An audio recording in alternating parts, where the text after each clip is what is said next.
Shalom, selamat pagi sidang jemaat semua yang dikasihi oleh Tuhan. Puji nama Tuhan kalau kita masih diberikan kesempatan untuk beribadah hari raya minggu ini. Bahkan kalau kita sudah di penghujung tahun, di awal bulan. Untuk itu biarlah kiranya mengusiapkan hati kita sepenuhnya untuk memuliakan Tuhan. Saya undang sidang jemaat bangkit berdiri, kita angkat pujian Kasih-Mu Tiada Duanya.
Waktu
Engkau kasih-Mu sungguh luar biasa, kalau Engkau boleh datang ke dunia ini untuk visi misi-Mu Tuhan, untuk menyelamatkan umat-Mu. Itu sungguh kasih yang luar biasa bagi kami segenap umat-Mu Tuhan. Biarlah kiranya kami juga boleh merasakan kasih-Mu lebih lagi Tuhan Yesus, sehingga kami boleh semakin giat lagi untuk memuji dan memuliakan nama-Mu.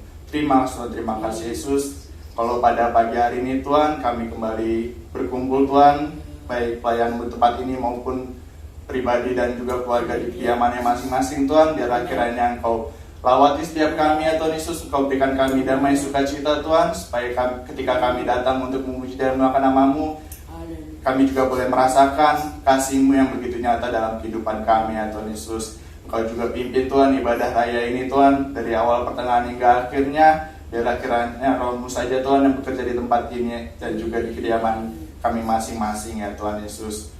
Juga Tuhan, Kau berkati pelayan-Mu Tuhan yang sudah mengambil bagian pada ibadah hari raya ini Tuhan Yesus. Biarlah kiranya Kau berkati setiap kami Tuhan Yesus, supaya kami boleh pakai apa yang menjadi talenta kami untuk memuji dan memuliakan nama-Mu. Kami siap untuk memulai ibadah kami pada pagi hari ini. Sebelumnya Engkau ampuni dosa dan kesalahan kami, supaya kami ini boleh layak menaikkan puji-pujian kepadamu. Kami alaskan doa ini hanya dalam nama Tuhan Yesus Kristus kami berdoa mengucap syukur. Haleluya, amin. Shalom sidang jemaat semua. Shalom. Puji Tuhan, kalau kita sudah memasuki bulan Desember dan jemaat boleh lihat di layar sudah ramai dengan perhiasan Natal, maka untuk itu kita juga sudah sepatutnya memuji dan memuliakan nama Tuhan dengan memeriahkan Natal pada tahun ini. Untuk itu, sidang jemaat masih tetap bangkit berdiri, kita angkat pujian Hai Siarkan di Gunung.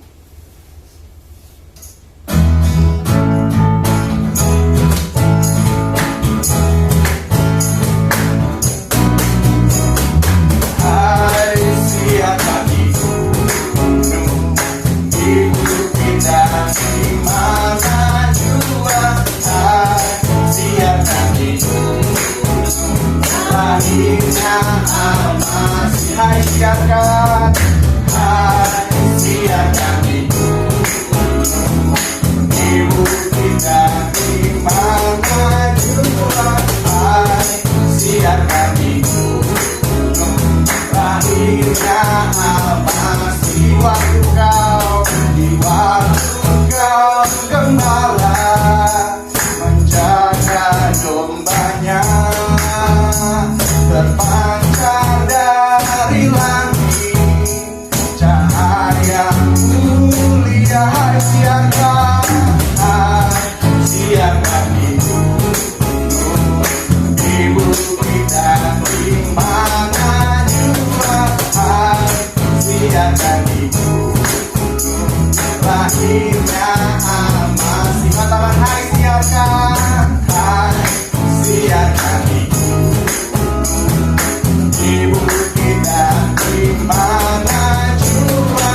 Hai siarkan di gunung, lahirnya Al-Masih.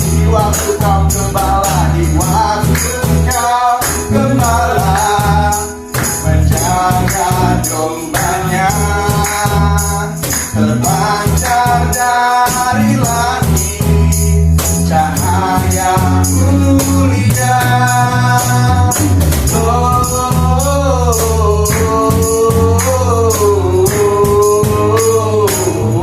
Gloria in excelsis Deo.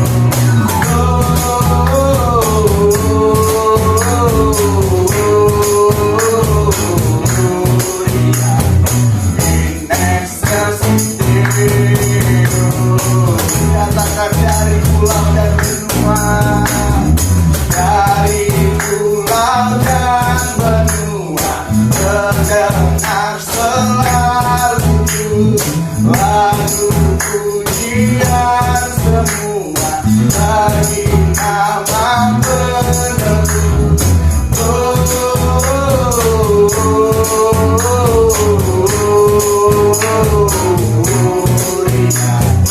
muliakan Tuhan. Gloria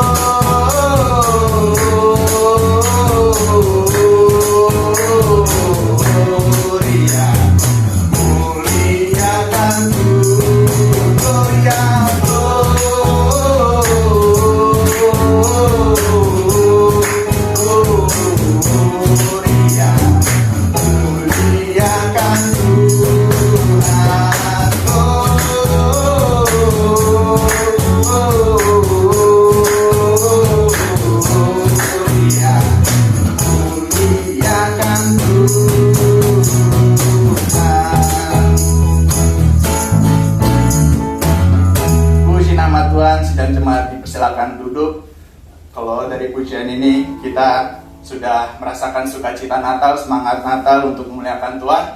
Untuk itu kita ganti pujian lainnya, Hai Dunia Gembiralah. Hai dunia gembiralah dan sambut Rajamu. Lihat dirimu, terimalah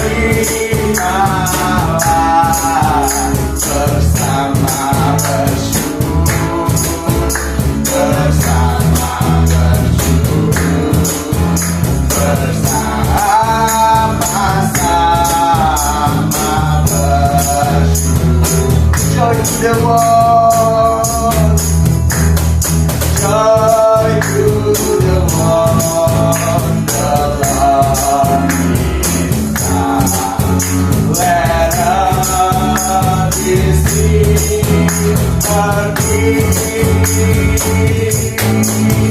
Let every heart prepare Him room, and heaven and fantasy, and heaven and fantasy, and heaven and heaven and heaven.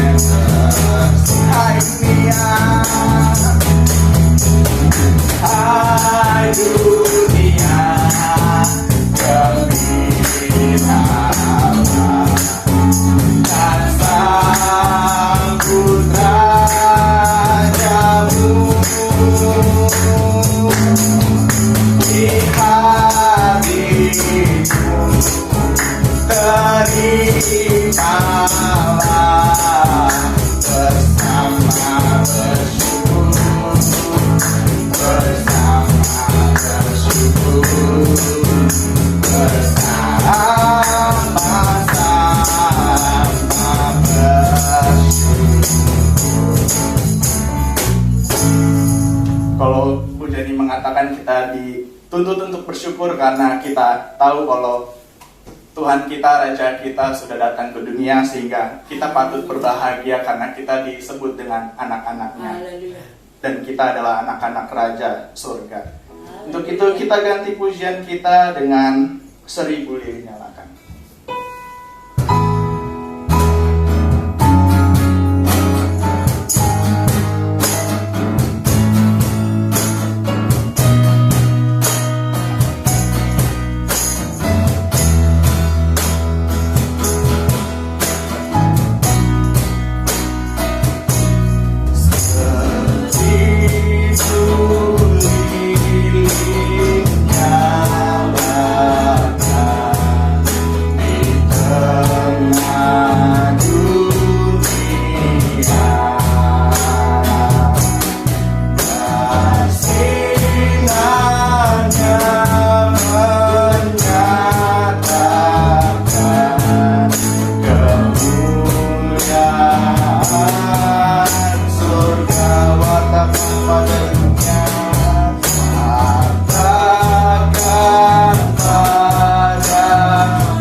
Tuhan kalau pujian ini mengingatkan kita untuk menjadi terang di dalam dunia seperti bintang Bethlehem, dan kita juga harus merasakan kehangatan kasih Tuhan, bukan hanya sekedar Natal sebagai budaya, tapi kita dapat mengartikannya sebagai bentuk kasih Tuhan kepada dunia ini. Untuk itu jangan sia-siakan kesempatan kita di dunia ini untuk memuji dan memuliakan nama Tuhan. Puji Tuhan, sekarang kita sudah banyak memuji dan memuliakan nama Tuhan. Tiba saatnya kita akan mendengarkan sebagai sabda firman Tuhan. Sedang jemaat, saya undang bangkit berdiri, kita angkat pujian, betapa besar kasih-Mu.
Sembahkan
datang ke dunia ini Tuhan, menunjukkan kasih-Mu kepada kami ya Tuhan Yesus, kasih yang nyata dan dapat kami rasakan bagi kami setiap umat-Mu Tuhan Yesus. Maka untuk itu Tuhan, Engkau benar-benar layak untuk kami sembah Tuhan. Terima kasih Tuhan. Kalau pada pagi hari ini Tuhan, kami telah banyak memuji dan mengangkat nama-Mu Tuhan. Biarlah kiranya puji-pujian yang kami naikkan ini Tuhan boleh berkenan di hadapan-Mu Tuhan, dan boleh menyenangkan hati-Mu ya Tuhan. Dan sebentar kami jemaat-Mu ingin bagian dari sabda firman-Mu Tuhan. Ajar kami jemaat-Mu untuk duduk diam dengan firman-Mu. Juga Engkau berkati hamba-Mu yang sebentar akan menyampaikan firman-Mu Tuhan. Biarlah apa yang keluar dari bibirnya hanya berasal daripada-Mu saja Tuhan Yesus. Engkau pimpin Tuhan jalannya firman-Mu pada pagi hari ini Tuhan, supaya firman yang ditaburkan tidak dicuri Tuhan oleh kuasa iblis roh jahat Tuhan. Maka untuk itu kami mau bersatu hati Tuhan, kami teking di dalam nama Tuhan Yesus Kristus. Biarlah kiranya Roh-Mu saja Tuhan yang bekerja pada pagi hari ini Tuhan. Juga Tuhan, Kau ampuni dosa dan kesalahan kami Tuhan, supaya kami ini boleh layak untuk menerima berkat firman-Mu. Kami alaskan doa ini hanya dalam nama Tuhan Yesus Kristus kami berdoa dan mengucap syukur. Haleluya. Amin. Haleluya, puji Tuhan. Shalom. Shalom. Masih semangat. Haleluya. Akhir tahun, tapi awal bulan habis gajian seharusnya semangat ya. Puji Tuhan. Tapi anak Tuhan, kita semangat bukan hanya awal bulan. Setiap saat, setiap waktu, Rasul Paulus bilang bersukacita. Pagi hari ini saya berikan judul firman Tuhan, kemurahan hati. Mari kita akan buka ayat mas kita di dalam Matius 5 ayatnya yang ke-7. Saudara buka Alkitab saudara masing-masing, Matius 5 ayat 7. Demikian firman Tuhan. Berbahagialah orang yang murah hatinya, karena mereka akan beroleh kemurahan. Saudara, kalau kita tidak menyimak ayat ini kata per kata, sepertinya itu biasa, sering kita dengar. Itu kan salah satu ucapan bahagia yang disampaikan oleh Yesus ketika khotbah di bukit. Tapi kalau kita simak di sini saudaraku, berbahagialah orang yang murah hatinya, karena mereka akan beroleh kemurahan. Jadi orang yang murah hati ada jaminan memperoleh kemurahan Tuhan. Bukankah itu doa setiap umat Tuhan? Favorit kita GBD Penil Pondok Maharta kalau ada yang ulang tahun, kemurahan-Mu lebih dari hidup, Dan itu juga adalah favorit saya. Walaupun orang bilang, wah lagu zaman dulu. Tapi itu bukti bahwa setiap orang ingin rindu menikmati kemurahan Tuhan. Bukan hanya tiap tahun, bukan hanya tiap bulan, bukan hanya tiap minggu, bukan hanya tiap hari, tiap detik. Setiap tarian nafas kita butuh Tuhan. Karena tanpa Tuhan kita tidak mampu berbuat apa-apa. Nah, kalau kita menyadari bahwa kita butuh kemurahan Tuhan, rahasianya apa? Kita harus menjadi orang yang murah hati. Saudara, di situasi dari Maret sampai akhir tahun ini, itu menyadarkan kita bahwa keahlian, uang, jabatan tidak bisa diandalkan.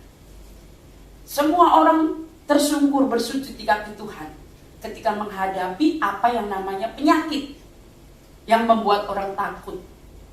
Bukan hanya pakar kesehatan, pakar keuangan, semua orang mengakui bahwa kita butuh Tuhan. Apa yang kita punya selama ini mungkin orang membanggakan, oh saya punya dokter ahli di luar negeri, kalau sakit ke luar negeri. Bukan jalan-jalan kalau saya perhatikan orang-orang zaman dulu itu ya, seumuran yang ya 50 tahun ke atas, ke luar negeri berobat, bangga berobat ke luar negeri, punya dokter di Singapura, gitu kalau kita dengar, punya dokter yang terkenal, yang canggih, yang dijaminlah tidak salah dalam memprediksi satu penyakit. Tapi coba sekarang di masa segini masih mau berpikir berobat ke luar negeri. Saudara yang saya kasih di dalam Tuhan, semua butuh kemurahan Tuhan. Kita butuh belas kasihan Tuhan. Ya, kemurahan Tuhan itu identik dengan belas kasihan. Siapa sih kita ini nggak mampu, nggak berdaya menyelesaikan sesuatu? Kita butuh belas kasihan Tuhan. Kita nggak layak menerimanya, tapi Tuhan mau kasih. Asal kita mau meneladani Kristus murah hati. Nah, saudara, orang yang murah hati itu akan memperoleh banyak pertolongan, kemudahan yang dari Tuhan, itu janji Tuhan. Dalam Lukas 6 ayat 36, kenapa kita harus murah hati? Ini jawabannya. Lukas 6 ayat 36, hendaklah kamu murah hati, sama seperti Bapamu adalah murah hati. Jadi, orang Kristen aneh kalau dia tidak memiliki hati yang lapang. Murah hati itu bukan, jangan saudara berpikir, oh murah hati itu suka memberi. Berarti orang miskin gak bisa murah hati dong. Orang yang gak punya apa-apa gak bisa murah hati dong. Ukuran murah hati itu bukan hanya uang, bukan hanya materi, saudara. Tapi ketika saudara memiliki hati yang luas, hati yang mengampuni, hati yang tidak mudah tersinggung, hati yang tidak mudah maunya diangkat-angkat, itu saudara adalah murah hati. Jadi mulai dari orang yang gak punya apa-apa pun dia bisa bermurah hati. Gak selalu harus punya uang, punya keahlian baru murah hati. Tidak. Bapak kita murah hati. Jadi Bapak itulah yang memampukan kita untuk bisa bermurah hati. Jangan kita punya hati sempit, gak bisa nampung banyak. Tuhan mau berkati kita banyak, tapi kalau sempit tempatnya gak nampung. Nah, kalau saudara mau diberkati banyak, mengalami kemurahan Tuhan, belas kasihan itu bukan sekedar menerima sesuatu yang saudara usahakan, tidak. Tapi apa yang tidak saudara pikirkan Tuhan kasih, itulah kemurahan Tuhan, belas kasihan Tuhan. Orang buta seperti Bartolomeus, dia gak mungkin bisa melek. Tapi ketika dia berseru kepada Tuhan, Yesus kasihanilah kami, Yesus anak Daud kasihanilah aku, orang berdosa ini. Dia sadar dia gak mampu, dia orang berdosa, gak mungkin bisa melek. Lalu Tuhan bilang, Rabuni, dia melek. Nah, itulah kasih kemurahan Tuhan. Gak mungkin kita bisa menampung mujizat besar itu kalau hati kita sempit. Hati kita gak mau mengampuni, hati kita tidak mau memberi. Kita harus memiliki hati yang lapang. Contohnya, Yesus kasih contoh di dalam Lukas pasal 7 ayat 46 sampai 47. Saya baca cepat ya. Engkau tidak meminyaki kepalaku dengan minyak, tetapi dia itu siapa? Perempuan berdosa. Satu kali Yesus makan bersama murid-murid. Lalu ada perempuan berdosa masuk meminyaki kaki Yesus. Orang tidak simpati. Dia kan orang berdosa. Gitu kan. Apa jawab Yesus? Jangan ngomong gitu. Lah kamu gak meminyaki aku, kata Yesus. Engkau tidak meminyaki kepalaku dengan minyak. Tetapi dia, wanita yang kau anggap berdosa itu, meminyaki kakiku dengan minyak wangi. Ayat 47. Sebab itu aku berkata kepadamu, dosanya yang banyak itu telah diampuni. Sebab ia telah banyak, catat, berbuat kasih. Tetapi orang yang sedikit diampuni, sedikit juga ia berbuat kasih. Makin sedikit saudara berbuat kasih, bermurah hati, sedikit juga yang saudara akan terima dari Tuhan. Tapi makin banyak kita berbuat kasih, bermurah hati, banyak juga yang akan kita terima dari Tuhan. Bermurah hati perempuan berdosa ini, dia memiliki kasih yang luas. Walaupun dia dihalangi, dia tidak sakit hati. Dia dihalangi untuk menyembah Tuhan karena dia dianggap orang berdosa. Dia tidak sakit hati, tidak tersinggung. Dia tetap dengan kerendahan hati meminyaki kaki Yesus. Yesus bilang apa? Dosanya yang besar itu diampuni karena dia sudah berbuat kasih. Dia memberi yang terbaik untuk Tuhan. Hatinya lapang. Nah, saudara, di masa pandemi seperti ini, kita perlu kemampuan dari Tuhan supaya kita tetap bisa melakukan kehendak Tuhan ini, yaitu bermurah hati. Karena dengan kekuatan kita sendiri, kita takut, kita nggak sanggup, kita nggak mampu. Tapi kalau kita mau punya wadah besar, sehingga sebelum berakhir tahun 2020 ini, mungkin Tuhan sudah siapkan banyak bonus ya di akhir tahun. Bonus itu nggak selalu uang, saudara. Tidak selalu harta, ada banyak hal yang Tuhan bisa kasih kepada saudara, juga kepada saya. Kalau mau menampung yang besar, mari kita mau belajar dari firman Allah ini. Walaupun di masa sulit, masa pandemi, mari kita mau memiliki hati yang luas. Kalau film Indonesia aja ada judulnya Hati Seluas Samudra. Seharusnya kita sebagai anak Tuhan bisa, karena bukan dengan kekuatan kita, Tuhan yang memampukan. Nah saudara, agar kita mengalami kemurahan Tuhan yang besar, belas kasih Tuhan yang luar biasa itu, yang pertama rahasianya adalah kita harus murah hati dalam hal apa? Mengampuni. Salah satu contoh, saya nggak akan bacakan, cerita saja ya. Kita semua tahu itu Ibu Hana. Dia punya suami namanya Elkana. Dia punya madu Penina. Karena Hana tidak punya anak, Penina punya anak. Kalau pergi ke rumah Tuhan, persembahannya banyak dong, anaknya kan banyak. Jadi sudah dibagi-bagi oleh Imam Eli itu. Ada rasa sakit hati Hana. Sehingga walaupun dari tahun ke tahun dia pergi ke rumah Tuhan, mukanya muram, rupanya dia simpan itu sakit hatinya kepada Penina. Sehingga dia tidak dapat anak. Bertahun-tahun dia pergi ke rumah Tuhan. Tapi kalau kita perhatikan di dalam 1 Samuel 1 ayatnya yang ke-18, perhatikan ya. Biarlah hambamu ini mendapat belas kasihan daripadamu.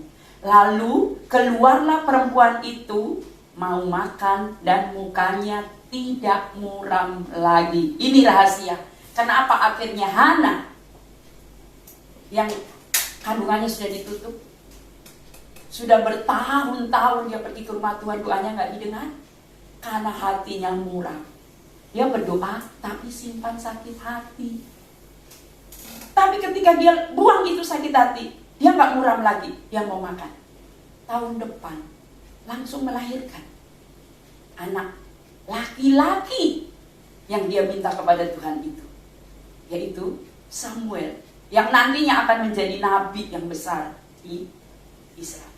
Jadi saudaraku yang saya kasih dalam Tuhan, hari ini mungkin kita belum menampung berkat besar. Kita sudah berdoa tapi kok pas-pasan terus ya berkatnya. Gak ada yang luar biasa dari Tuhan. Mungkin hati kita sempit, kecil, gak bisa menampung, wadah kita kecil. Mari perbesar dulu wadah kita. Mumpung masih ada sebulan di tahun 2020. apalagi nanti 2021, oh lebih kita perbesar lagi. Bagi Tuhan tidak ada yang mustahil. Kalau Hana bisa, kita pasti juga dimampukan oleh Tuhan. Ya, karena di dalam Markus 11 ayat 25 demikian firman Tuhan. Dan jika kamu berdiri untuk berdoa, ampunilah dahulu sekiranya ada barang sesuatu dalam hatimu terhadap seseorang, supaya juga Bapamu yang di surga mengampuni kesalahanmu. Jadi walaupun kita doa siang malam sehari 7 kali, kalau kita simpan akar pahit, simpan dendam, simpan marah, Bapamu gak mengampuni, apalagi mengabulkan doamu. Gimana mau menampung berkat Tuhan yang besar itu? Hatinya sempit, kecil. Tuhan mau kita punya hati yang besar. Ayat 26, tetapi jika kamu tidak mengampuni, maka Bapamu yang di surga juga tidak akan mengampuni kesalahan-kesalahanmu. Saudara, jadi apa yang kita buat untuk orang lain, itu yang Tuhan buat untuk kita. Kalau kita mau dosa kita diampuni, kita juga mau mengampuni orang yang bersalah kepada kita. Tidak mudah, tapi itu tadi sumber kemurahan hati Yesus. Orang yang percaya kepada Yesus pasti dimampukan. Salah satu contoh, orang yang tidak tahu berterima kasih, tidak tahu apa arti murah hati, itu ada di Matius pasal 18 ayat 23 sampai 35. Saudara nanti simak, baca di rumah. Di situ ada perumpamaan. Perumpamaannya ada seorang punya hutang 10.000 talenta. Lalu dia menghadap kepada raja yang dia hutangin itu. Mohon ampun, saya gak bisa bayar hutang. Raja bilang, karena kamu gak bayar hutang, kamu akan dapat hukuman. Kamu harus masuk penjara. Berapa hutangnya? 10.000 talenta. Itu kalau didinarkan 60 juta dinar. Upah kerja 164 tahun. Berapa? Coba sebut supaya nggak lupa. Upah kerja 164 tahun. Bayangin, 7 turunan baru lunas. Anak cucu cicit mau melunasin juga baru lunas. Tapi hari itu karena dia memohon kepada raja, raja berbelas kasihan. Raja bilang, hari ini hutangmu lunas. Saudara nerima gitu gimana kira-kira? Oh, loncat-loncat, cium tanah kan kalau sekarang kalau kita lihat tonton acara di TV itu. Hutang 164 tahun kerja, upah kerja orang, lunas. Itulah kemurahan Tuhan. Tuhan sanggup memberi kemurahan yang seperti itu. Tapi waktu dia keluar, orang yang dibebaskan utangnya ini ketemu sama kawan. Namanya kawan itu sahabat, bukan orang asing. Kawannya ini punya utang. Berapa utang kawannya? Di situ dikatakan 100 dinar. Berapa 100 dinar itu? Upah kerja 3 bulan. Bayangkan, kalau tadi 164 tahun, sekarang 3 bulan. Temennya punya utang sama dia sebesar gaji 3 bulan. Nah, kalau gaji 5 juta ya 15 juta gitu. Bandingkan kalau yang tadi 164 tahun kerja. Ini cuma 3 bulan. Dia bilang apa? Kamu harus bayar. Kalau enggak, kamu harus masuk penjara sampai kamu bisa bayar. Ku cekek kamu. Gitu. Nah, ada yang lihat, lapor ke raja. Baca nanti itu ceritanya kan. Raja dengar itu, bilang, lah, hutang dia yang 164 tahun kerja dibebasi, ini sahabatnya cuma punya utang 3 bulan gaji kerja. Dia mau cekek, mau masukin penjara. Itu namanya orang nggak tahu berterima kasih. Lalu raja bilang apa? Seret dia, panggil Algojo, hukum. Nah, saudara, raja itu ibarat Tuhan. Tuhan memberi banyak kepada kita. Tapi kadang orang cuman minta sedikit kepada kita. Kita kejam. Kita lupa bahwa Tuhan sudah memberi banyak pada kita. Nah, kalau kita mau Tuhan buat banyak kepada kita, kita juga harus bisa berbuat banyak kepada sesama kita. Di dalam Matius pasal 18 ayat 35. Maka Bapakku yang di surga akan berbuat demikian juga terhadap kamu apabila kamu masing-masing tidak mengampuni saudara-saudaramu dengan segenap hatimu. Jadi bukan kata saya ya, kata firman Tuhan. Maka Bapamu yang di surga akan berbuat demikian juga terhadap kamu apabila kamu masing-masing tidak mengampuni saudara-saudaramu dengan segenap hati. Nah, Tuhan itu memberi pengampunan yang itu tadi besar. Nah, orang kadang kan bersalah cuma kecil, tapi kita kadang tiada maaf bagimu. Saudara ingat Petrus, dia pernah bertanya kepada Tuhan, Tuhan, kalau saya berbuat salah, berapa kali saya harus mengampuni? 7 kali? Bertanya sendiri, menjawab sendiri. Itulah Petrus. Kadang kita begitu kan? Itu kan pertanyaan orang sewot. 7 kali, itu masih mending 7. Kalau orang Indonesia itu kan 3 kali. Kalau udah 3 kali nggak ada maaf bagimu. Ada orang juga yang udah sekali dia bikin salah sama saya, ya ada maaf bagimu. Itu orang Indonesia. Masih mending Petrus loh. Walaupun Petrus itu dengan kesal 7 kali, tapi apa jawab Yesus? Bukan 7 kali. 70 kali 7 kali. Ada kalinya. 70 kali 7 kali. Bukan 70 kali 7 ya. 70 kali 7 kali. Jadi bisa 70 kuadrat. Penjabarannya banyak. Yang pasti tiada batas. Kita harus mengampuni yang tak terhitung. Tiada kata limit. Seluas samudra itu tadi, ya. Nah, Tuhan rupanya mau kita memiliki pengampunan, kemurahan hati itu pengampunan yang seluas itu. Tak ada batas, 70 kali 7 kali. Kalau kita mampu, hati saudara akan bisa menampung banyak berkat Tuhan. Contoh lain dalam Ayub 42 ayat 10, saya bacakan cepat. Ayub 42 ayat 10. Lalu Tuhan memulihkan keadaan Ayub setelah ia meminta doa untuk sahabat-sahabatnya. Dan Tuhan memberikan kepada Ayub 2 kali lipat dari segala kepunyaannya dahulu. Semua pasti tahu cerita Ayub. Dia kehilangan segala-galanya. Istri, anak, kekayaan, ternak, semua. Gak ada yang nempel di baju. Borok yang nempel. Penyakit. Gak salah dong kalau teman-temannya, sahabatnya pergi menghindar. Sepertinya wajar. Tapi namanya Ayub, ya ada keselnya juga. Ini sahabat gak tahu diri. Dulu waktu saya kaya, semua datang. Sekarang semua pergi meninggalkan. Tapi pemulihan itu terjadi saat apa? Saat Ayub memintakan doa untuk sahabat-sahabatnya, mengampuni sahabat-sahabatnya, memaafkan sahabat-sahabatnya. Kekayaannya bukan hanya dikembalikan. Dikembalikan aja setengahnya aja udah syukur. 1 kali aja udah syukur. Ini 2 kali. Padahal kan dia orang kaya raya. Dikembalikan 2 kali. Karena apa? Hatinya luas. Cukup untuk menampung itu. Karena kalau hatinya sempit, gak cukup menampung itu, bisa gila. Ada kan orang dikasih berkat kaget malah gila. Bisa durhaka, bisa menghujat Tuhan, lupa Tuhan, mengkhianati Tuhan. Lalu ada itu. Kalau kita baca di Amsal pasal 30 ayat 8. Jangan beri aku miskin atau kaya.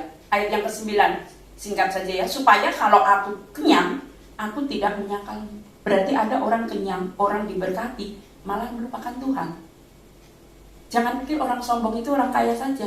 Orang miskin pun bisa sombong, bisa melupakan Tuhan. Karena supaya kalau aku miskin, aku tidak menyakalmu. Nah, jadi saudara, hati manusia itu sulit untuk berbuat kemurahan. Apalagi dengan usahanya sendiri. Tapi bersyukur kita punya Tuhan. Tuhan yang memampukan kita. Kasih Yesus itulah yang memampukan kita untuk memiliki hati yang luas. Saudara ingat cerita tentang Simon. Simon sedang mau cari ikan. Semalam-malaman dia cari ikan, gak dapat satu pun. Dia nelayan, dia pakar, tapi gak dapat 1 ekor pun. Lalu Yesus datang. Waktu Yesus datang, Yesus menegur Simon, namanya belum Petrus ya. Yesus bilang, tebarkan jalamu. Dia taat, walaupun dia tahu, oh nggak mungkin ada ikan. Tapi karena Yesus yang perintahkan, dia tebar. Waktu ditebar, dia terkejut. Kenapa? Wah, ikannya banyak banget. Dia mau taruh di perahunya, dia kan nelayan. Dia tahu, wah nggak muat nih perahu saya. Dia nggak serakah loh. Dia punya hati lebar. Dia kasih kode ke teman-temannya yang juga belum dapat ikan di tepi pantai sana. Kemari, bantu. Temannya datang. Waktu temannya datang bawa perahu, itu ikan udah dimasukin ke perahunya Simon penuh, perahu temannya penuh. Alkitab mencatat perahu itu hampir oleng saking banyaknya ikan. Coba bayangkan kalau dia nggak panggil temannya, dia kemaruk gitu, tenggelam dia. Kadang orang hatinya belum cukup untuk menampung berkat Tuhan, makanya belum. Hati Simon, dia luas. Dia tidak berkata dalam hatinya, wah saya tadi juga putus asa, gagal, gak dapet. Ini saatnya berkat saya nikmati sendiri, enggak. Dia tahu, oh berkatnya banyak, dia panggil. 2 perahu penuh sampai mau tenggelam. Coba kalau perahu dia sendiri tenggelam tuh, saking banyaknya ikan. Jadi saudaraku yang saya kasih di dalam Tuhan, mari kita mau memiliki hati yang lapang, hati yang murah. Karena Tuhan melihat hati, manusia melihat penampilan luar. Yang bisa melihat itu hanya Tuhan.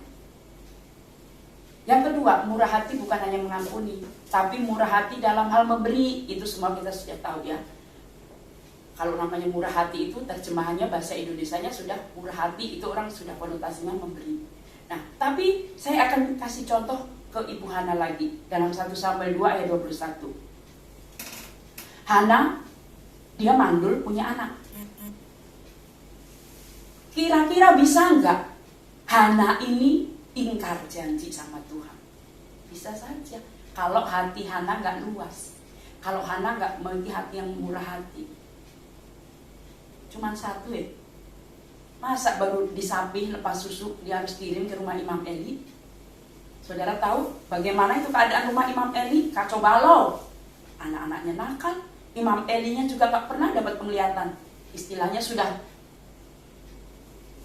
secara daging, waduh anak saya masuk di tempat seperti itu. Tapi dia relakan loh. Tapi apa yang Tuhan kasih? Saat Hana rela memberi yang satu itu, yang milik berharga, paling berharga dalam hidupnya, itu yang dinanti-nantikan. Karena dengan dia punya anak, martabatnya tersanjung. Dia tidak dianggap aib oleh orang sebangsanya karena dia punya anak. Dia relakan. 1 Samuel 2 ayat 21. Dan Tuhan mengindahkan Hana sehingga ia mengandung dan melahirkan 3 anak laki-laki dan 2 perempuan lagi. Sementara itu makin besarlah Samuel yang muda itu di hadapan Tuhan. Saudara jangan takut memberi yang terbaik sekalipun. Justru disitulah Tuhan lihat. Hana memberi yang terbaik. Satu-satunya yang dia nanti-nantikan, sama seperti Abraham. Kalau dipikir Tuhan ini ngasih kok diminta lagi gitu kan. Tapi ketika dia beri, Tuhan kasih lagi 3 anak laki-laki dan 2 anak perempuan. Mungkin gak orang mandul tadinya. Hana gak pernah berpikir dia akan hamil lagi. Dia udah rela gitu. Itulah orang yang murah hati, gak berpikir untuk dirinya sendiri. Tapi Tuhan malah kasih lebih. Jadi saudara, ada hukum tabur tuai. Jangan takut memberi. Karena ketika kita bermurah hati, maka Tuhan yang akan bermurah hati kepada kita. Tuhan yang akan berbelas kasihan kepada kita. Banyak contoh. Perempuan Sunem, dia kaya raya punya segalanya, dia masih bangsawan. Tiba-tiba dia panggil Elisa, yang tiap hari lewat depan rumahnya. Oh kasihan itu Nabi, kok pagi lewat, malam lewat, betapa capeknya. Nginep aja di rumah saya, dia bikinin kamar. Supaya nginap, dia kasih lentera, dia kasih tempat tidur. Apa Tuhan gak lihat apa yang dia buat? Gehazi disuruh nanya, perempuan itu kurang apa? Oh gak kurang apa-apa. Dia bangsawan, dia orang kaya, kerabat banyak. Mau perlu pengawal? Kalau Nabi zaman dulu kan diperhatikan oleh raja juga. Enggak. Tapi kayaknya dia nggak punya anak. Aduh. Elisa berdoa kepada Tuhan. Perempuan itu punya anak. Bukankah itu melengkapi kebahagiaannya? Kaya raya, masih keturunan bangsawan, punya pengawal, penjaga, nggak punya anak. Tapi ketika dia bermurah hati cuma ngasih tumpangan kepada seorang hamba Tuhan, Nabi Elisa, dia dapat anak. Setelah dia dapat anak pun, di kemudian hari, anak itu tiba-tiba sakit kepala, mati. Apa Tuhan biarkan? Dibawa lagi kepada Nabi Elisa. Anak yang mati tadi hidup. Didoakan, hidup lagi. Jadi saudara, tabur tuai itu gak ada manusia nilai, gak ada manusia lihat. Tapi percayalah, saat kita menabur, bermurah hati, hati kita luas. Kita bisa menampung berkat Tuhan yang besar. Bukan hanya ecek-ecek, rupiah-rupiah. Anak itu kan ibarat besar yang berkat yang besar yang gak bisa dibuat oleh manusia. Juga janda di Sarfat. Saudara jangan berpikir, gampang cuma ngasih makan nabi, roti. Siapa bilang gampang? Dia cuma punya segenggam tepung, sedikit minyak. Itu cuma dia mau kasih anak satu-satunya, nanti dia habis makan mati. Coba hati seorang ibu. Terus tiba-tiba Nabi datang. Dia bilang, kasih aku dulu. Kalau dia bukan orang yang punya hati yang luas, gak tahu diri nih, udah namuk, makanan cuma dikit dia minta.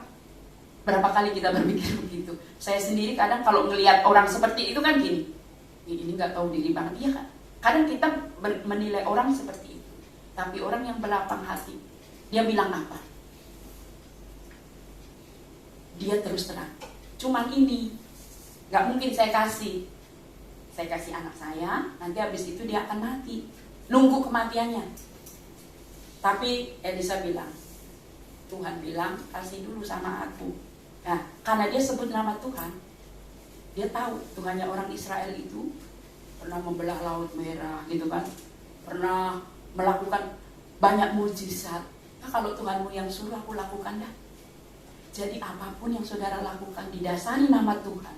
Percayalah itu bukan berbuat baik semata, karena perbuatan baik tidak menyelamatkan. Perbuatan baik tidak menolong, tidak menambahi pahala. Tapi yang didasari Tuhan, itulah yang mendatangkan berkat dan pahala. Ya, ada lagi satu contoh dalam Galati. Ayat terakhir, Galati 6 ayat 9. Saya baca cepat ya. Janganlah kita jemu-jemu berbuat baik, karena apabila sudah datang waktunya, kita akan menuai jika kita tidak menjadi lemah.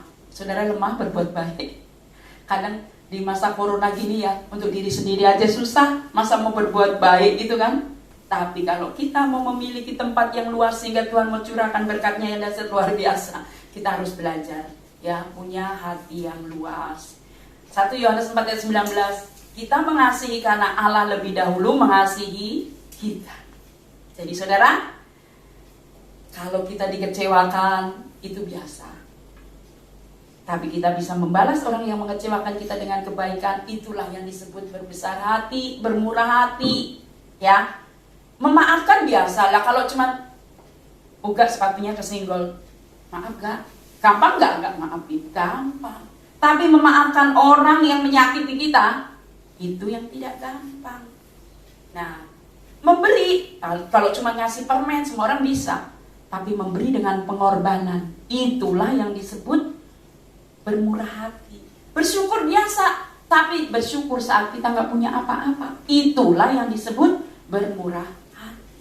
Membalas kebaikan itu biasa, tapi membalas kebaikan kepada orang yang berbuat jahat kepada kita dengan kebaikan, itu yang disebut murah hati. Puji Tuhan, hari ini kita ada di depan kita tubuh dan darah Kristus.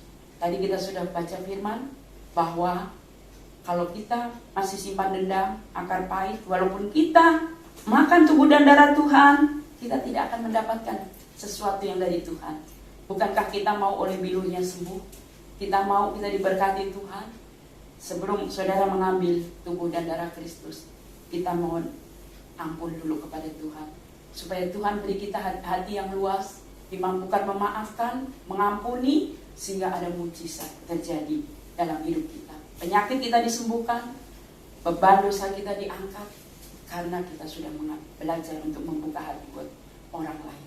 Mari kita berdoa untuk firman ini sebelum kita masuk ke ibadah perjamuan kudus. Terima kasih Tuhan buat firman-Mu, tanamkan dalam hati kami, supaya firman ini boleh menjadi bekal dalam kami melangkah di penghujung tahun 2020 ini, supaya kami tetap memiliki hati yang luas, sanggup memaafkan orang, sanggup mengasihi orang dengan keterbatasan kami, sehingga Tuhan mencurahkan berkat yang dahsyat luar biasa, karena kami sudah punya tempat yang luas.